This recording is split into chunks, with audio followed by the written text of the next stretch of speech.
All right. Well, let's move on to our power rankings now. Because of the new release, The Marvels, there's a cat in it, and I said, well, let's think about movie pets. So we are going to do movie pets. They can't be movie animals. They have to be a pet, classified as a pet, or somebody has to, I guess, own them, I guess, in the pet capacity. So it could be a lot of different ways to look at it. Because I'm not being guessed. My list isn't being guessed. I'm going to go with a couple different animals as one animal for each category. So for 5. All right. Yeah, I think I actually have a different animal in every spot on my list. I didn't even think about that. So yeah, I had thought about it. It was kind of tricky. So there we go. Did yours turn out like that, Zach? Yeah. No, I have a few repeat animals. Sadly. Pull an audible at the last minute, though. I could.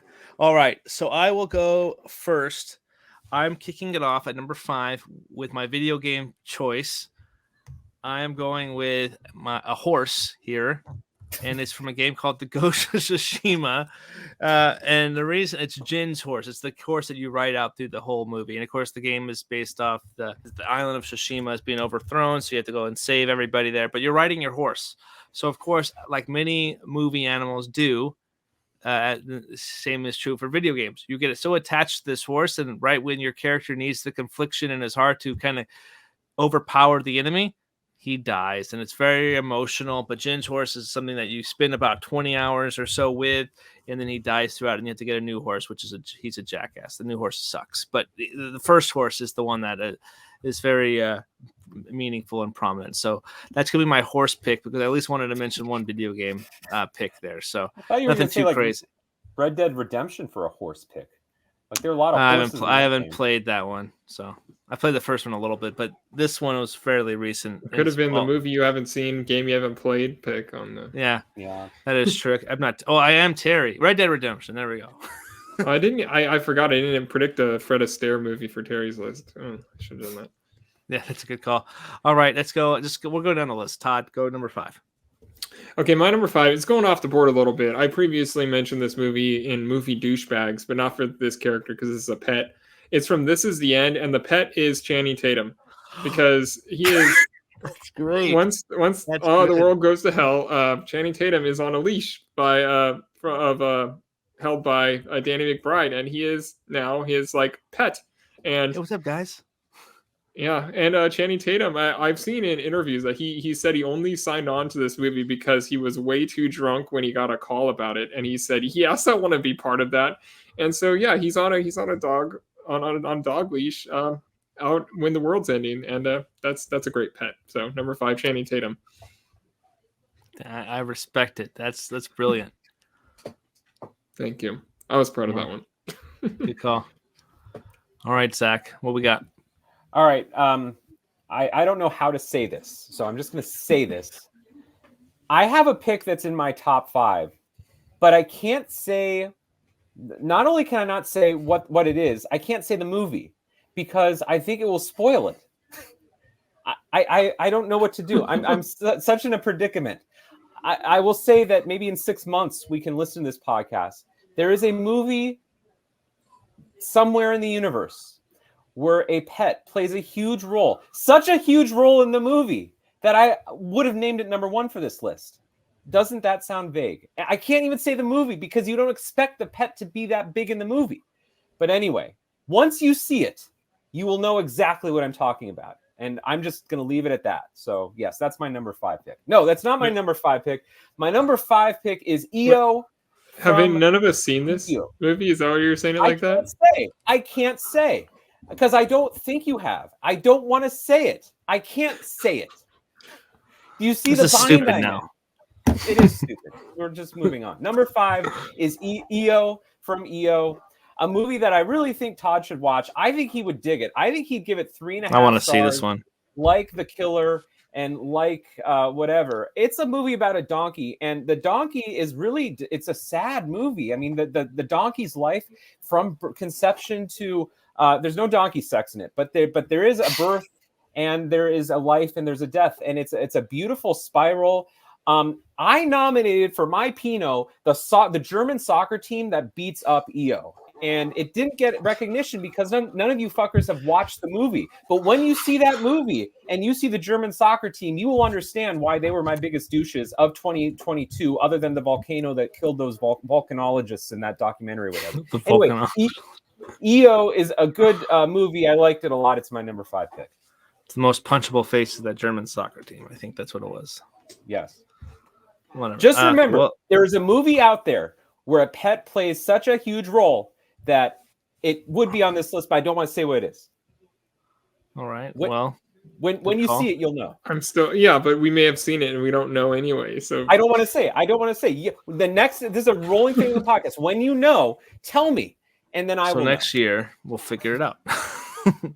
All right. Number 4. We're going to number 4 now. Number 4 is my cat pick. I love those things. Okay, so there's a lot of great villains with holding a cat. So I'm gonna go with Mr. Bigglesworth. Merlot. Oh, nice. Yeah, gotta do it. Merlot for me. Yeah. All right. My number 4 comes from a movie from my childhood that I watched a lot back in the day. It is Homeward Bound: The Incredible Journey. Merlot. Wow. I didn't even say the animal yet, but okay. Probably I just throw all 3 of them on there. That's all right. Great. That's fine. Okay, Zach. Well, my number 4 is Beethoven. Is that going to get Merlot? Which movie? Oh, come on. I mean, Homeward Bound and whatever you said. I only have one dog. I had to go with the, Beethoven. I mean, we did a deep dive on it. Okay, if you need the reason why Beethoven ranks so high, listen to our deep dive. I think that was one of our greatest deep dives ever. No other animal that we're going to list in this ranking can eat in a hot dog eating contest as much, or was it burger eating contest as much as Charles Grodin and Beethoven, and have as much time on a podcast talking about it as we did. So Beethoven deserves a spot just for that reason alone. I don't know. I think he's very loyal. Chance could give him a run for his money. Yeah, maybe. I have Beethoven on my honorable mention. Yeah, good call. Shameful. All right, number 3 on my list. I'm going with my monkey pick, and I haven't seen the show too much, but Marcel, Ross's pet on Friends. Actually, I didn't even go with TV. Yeah, that's a good one though. Big character. Marcel, he's heartbroken when he has to sell him to the zoo, but it's him interacting with the monkey is always fun. He's a capuchin monkey, really awesome.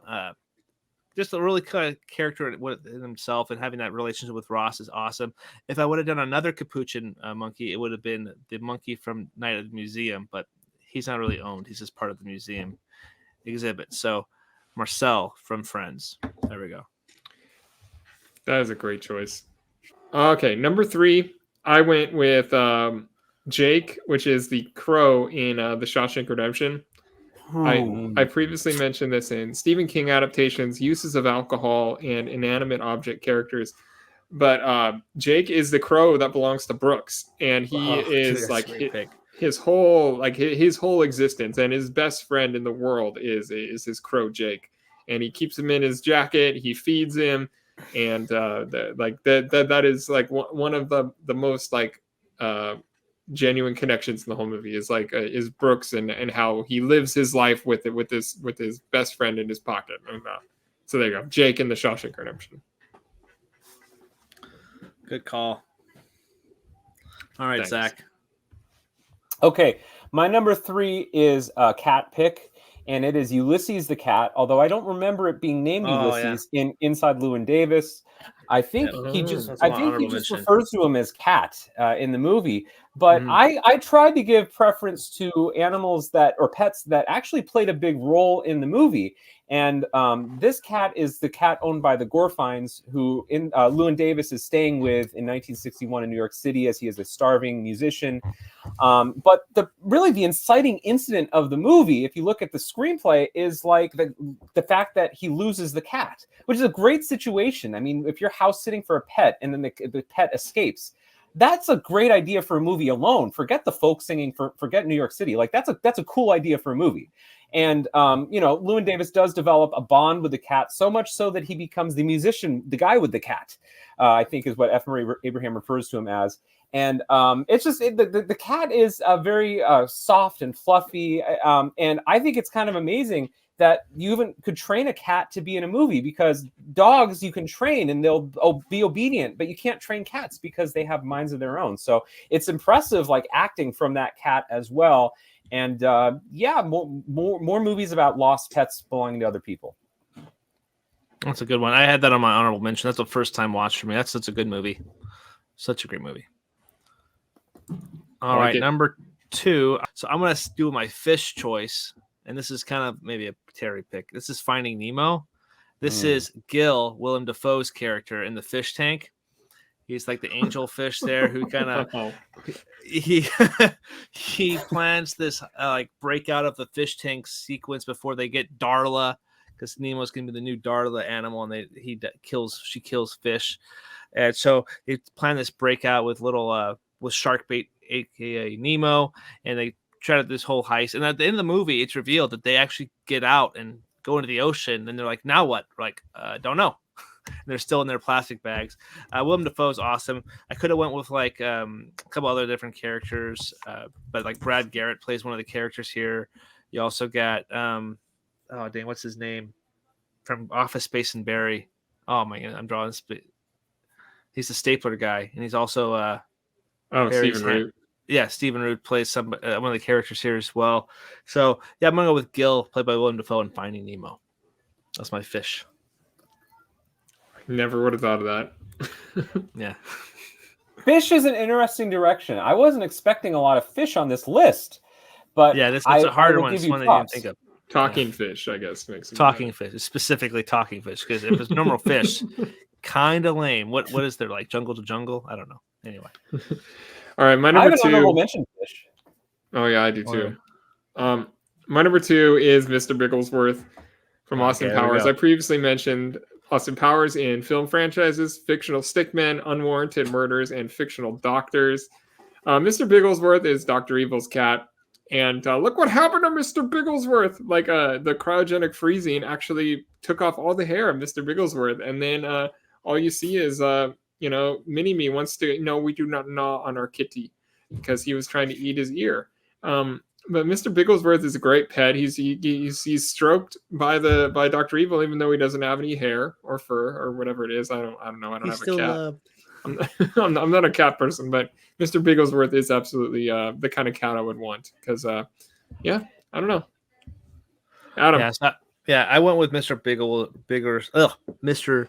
Bigglesworth over Ulysses, actually, from Inside Llewyn Davis. So for him, like, this is like a perfect, like, Austin Powers is a perfect like parody of like James Bond. So Blofeld's cat is the parody here, but Bigglesworth in all 3 of those movies always is hilarious to see this naked cat here. But it's also just great, like everything that you just said there, and especially we do not eat our kitty. It's such a fun character. We do not gnaw on our kitty. That's what we do. Yeah, I guarantee you, he even rolled his eyes when he says $1 million.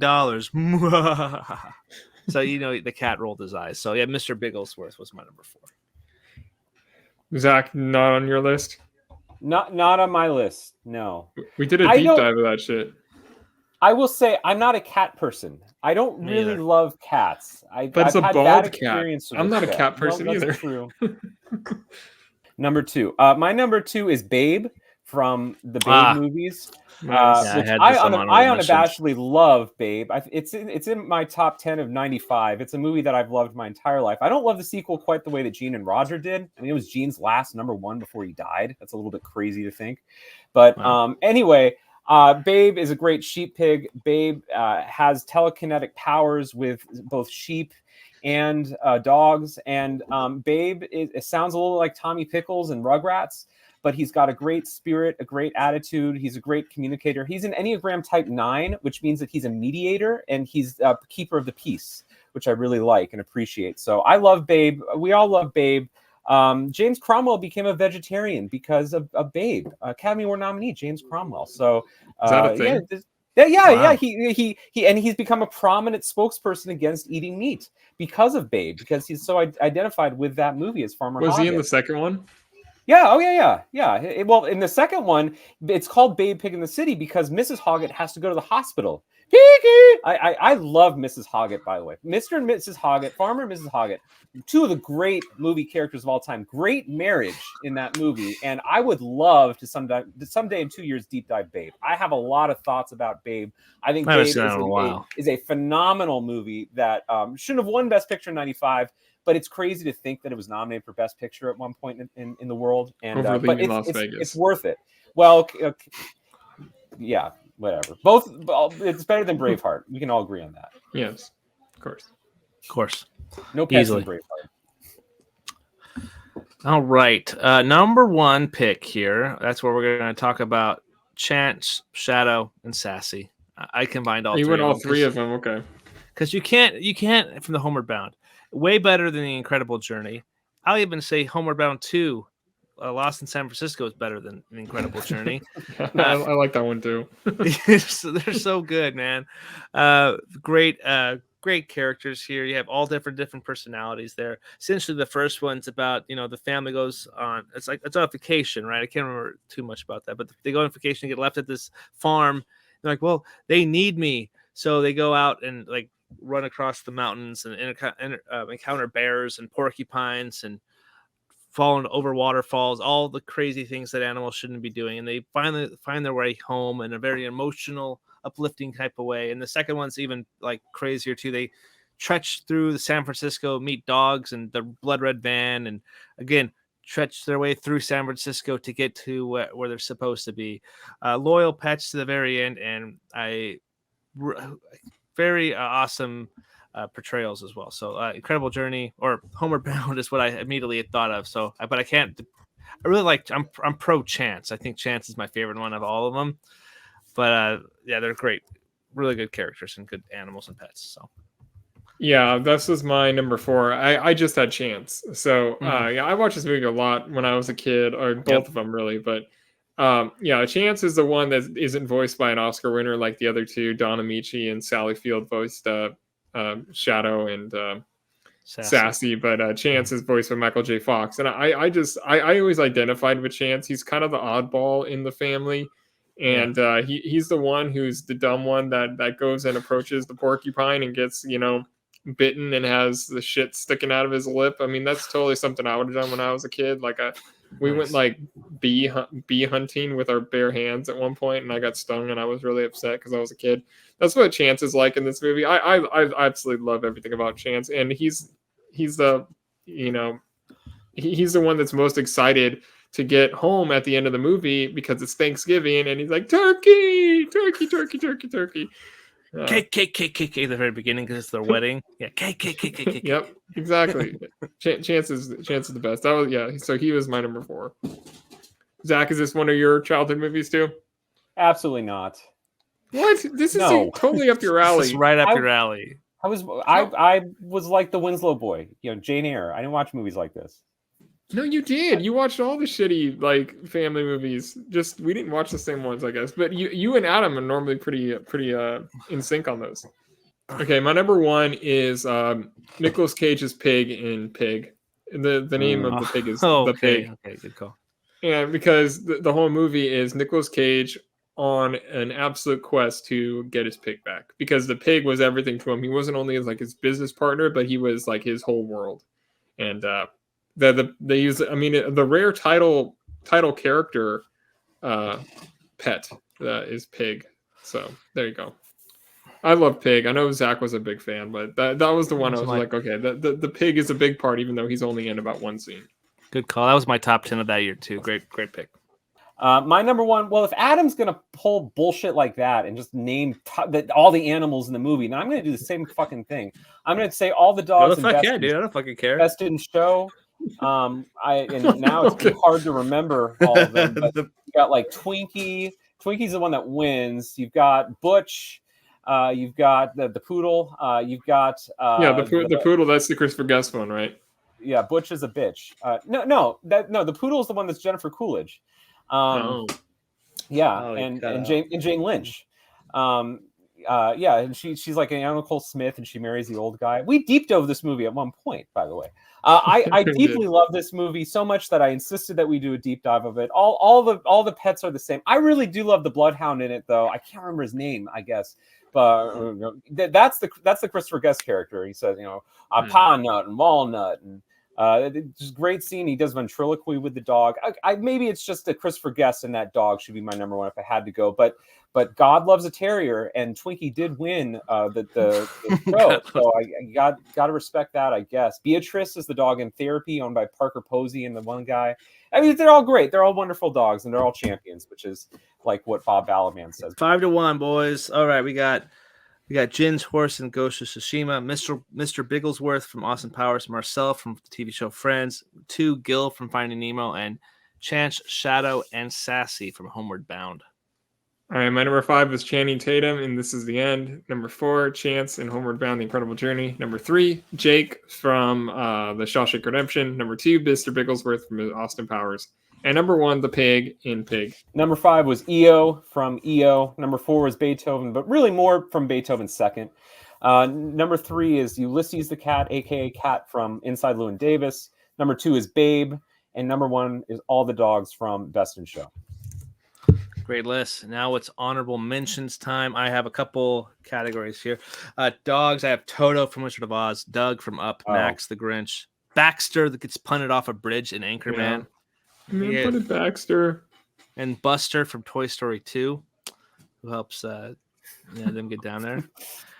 Pigs, I got Wilbur and Babe. Wilbur from Charlotte's Web. Cats, the Vito Corleone's Cat and Godfather. Gigi from Kiki's Delivery Service, and Ulysses from Inside Llewyn Davis. And the one I'm really happy about is Froggy's Lizard from Little Rascals. I watched the clip on YouTube again. He's like, yeah, a girl moved in next door and she came over and they wanted to play, and they're on the He-Man Women's Haters Club. And it's like, yucky. He's like, so what did you do? He's like, I whipped out my frog. And everybody like, oh no! And he's like, he pulls out a frog.